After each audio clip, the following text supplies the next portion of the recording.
canan olmuş bütün alemde senin şerre şayan. Gel eylene vaziş, gel eylene vaziş melevim bu sebebinden.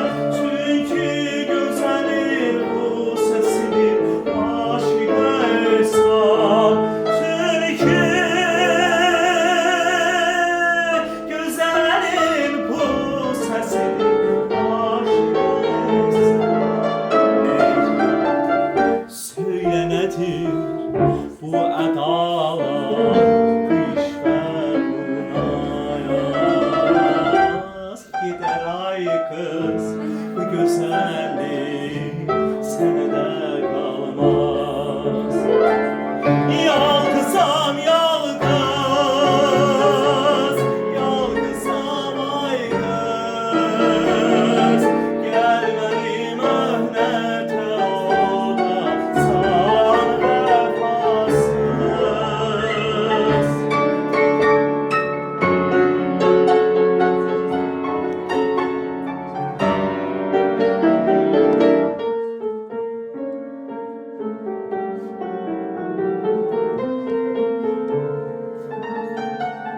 Söyle nedir bu edalar, bu iş ve bunayaz.